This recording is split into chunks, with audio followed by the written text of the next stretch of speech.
cameras, they tryna get behind me. She cut straight to me, told me grip behind it. I made it come 10 times, she told me thank you kindly. You fuck with some broke bitches, told her don't remind me.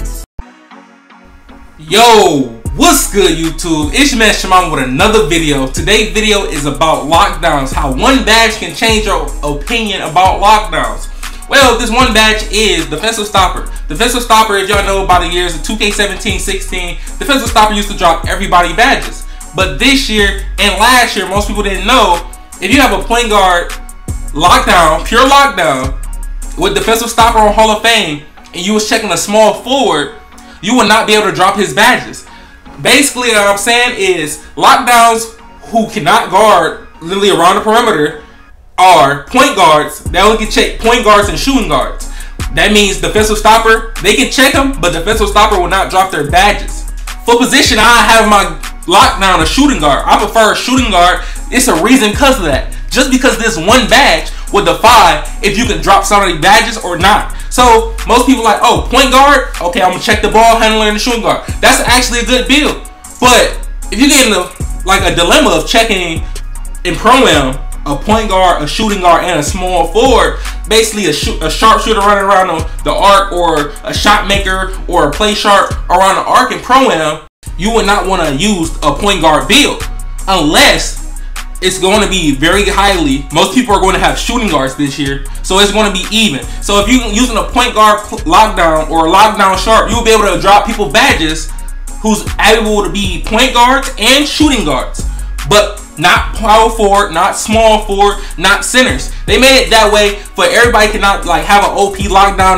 But remember, you still have pickpocket. Pickpocket, okay, you know you can spam it, you can do whatever you need. It's on Hall of Fame, it's on goal. But here we go. Shooting guard. Shooting guard is the best position for lockdowns. Shooting guard, you're not on the ball, you're not that far off ball, but also you can check a point guard, a shooting guard, and a small forward position and drop their badges. Even though you can check any other positions with a lockdown, just with this badge on Hall of Fame or gold as a shooting guard, they will be able to drop your badges as point guard, shooting guard, or small forwards. Not power forwards, not centers. That's why they have paint protectors in the game, and that's why they're Defensive Stopper and there's rim protector in the game for them two positions. So, shooting guard, defender, sharp, or pure lockdown. Those are the two builds you will want to use as a lockdown or a lockdown build. I wouldn't do three-point shooting first or lockdown first. I prefer lockdown first over three-point shooting first because your player is going to be slow automatically. So the defending helps out your player move way faster. If you looked at his attributes, the attributes are actually good for a lockdown sharp. So the badges, A1 for a lockdown sharp, badges for a pure lockdown is basically the same.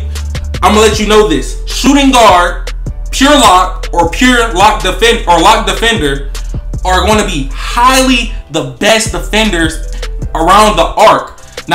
Especially on twos. If you're playing twos and you're playing somebody who got a, maybe if they actually try to run this guard like lineup, I don't think people want to do that. It'd be able to guard two guards lineup. So how we have the small forward. Everybody's used to this small forward. Small forward 6'10", 6'9", 6'8". Bro, I'm gonna let you know this build is not dead, but it's mostly will be a Pro-Am build as well with the point guard.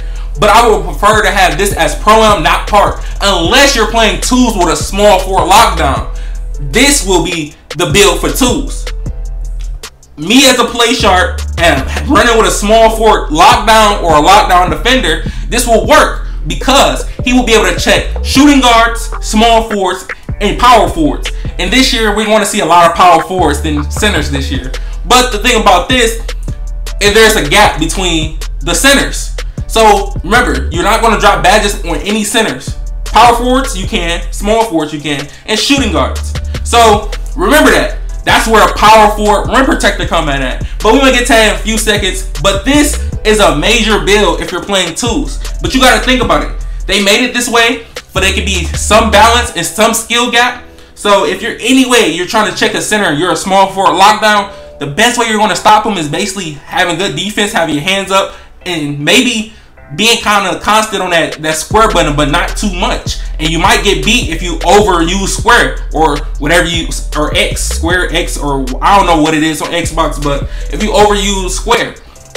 So I'm thinking like, okay, from all my centers who want to be playing in the paint, I'm not going to see that many people using this build. I don't know, mostly you're going to see an OL using this build, bro.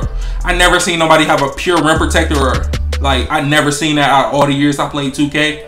But a pure rim protector, it's actually good.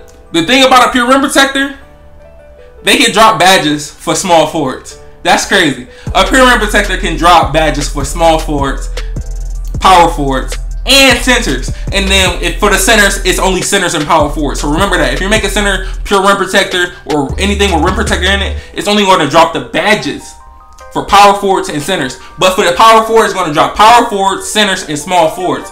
For anybody who don't understand what this badge is, this badge is basically the lock-in badge. Basically, the defensive stopper is basically, he locked in to clamp you up, and that's going to be like a threat. He's basically supposed to make you scared to have that ball in his face. So say if he has Hall of Fame defensive stopper and I got gold ankle breaker, my ankle breaker badge has disappeared. Because as Hall of Fame, it drops it down 3 notches, and better defense he plays on me, my badge is literally decreased even more. So with this build, you gotta be very good at defense. You don't really gotta be that good, because the defense in 2K19 is actually, it's above average. It's above any other 2K game we played. It might be above NBA 2K16, but I'm not gonna get ahead of it. But the defense in 2K19 is way better than 2K17, 18. We already know 15 not even. 15 defense is hard, but 16 and 19 must. To be honest, if we do a vote in the comments right now, 16, press 1 in the comments for 16 defense, press 2 in the comments for 19 defense if you think it's more harder. I think for me, I would do 2. But this build right here is the shooting guard pure lockdown. If you want to make a pure lockdown, make him a shooting guard. The height, since he's the lockdown, he's pure 6'8". He's going to still be able to move fast. But I would make him 6'8", 6'7", so he'd be able to check any small forward build, any shooting guard build, and he'd still be able to keep up with guards. But his weight, for any lockdowns, that's a shooting guard. I won't want you to have your weight too big, or too small. So I was thinking like, okay, he could be around 220, 215.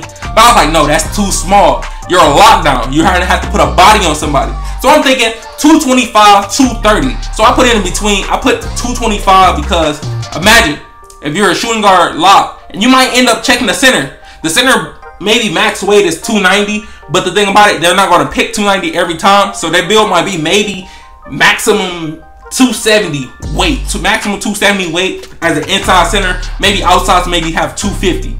So you're only 30 pounds to 40 pounds lower. Arms, since you're a pure lockdown, you're not meant to shoot.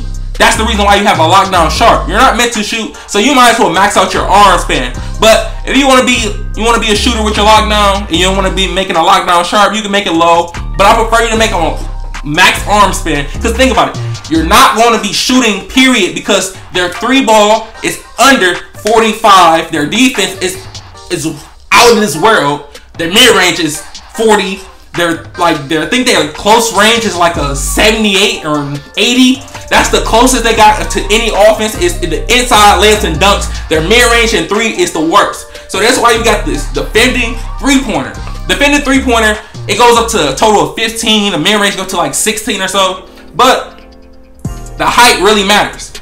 Because if you really want to shoot well, you will make them 6'7" or 6'6". But you got to think about all around. As a shooting guard, you're going to have to make them 6'8". But you can keep that 6'7" build. Make sure you keep the height 6'7". Please make it 6'7". Make him 6'7".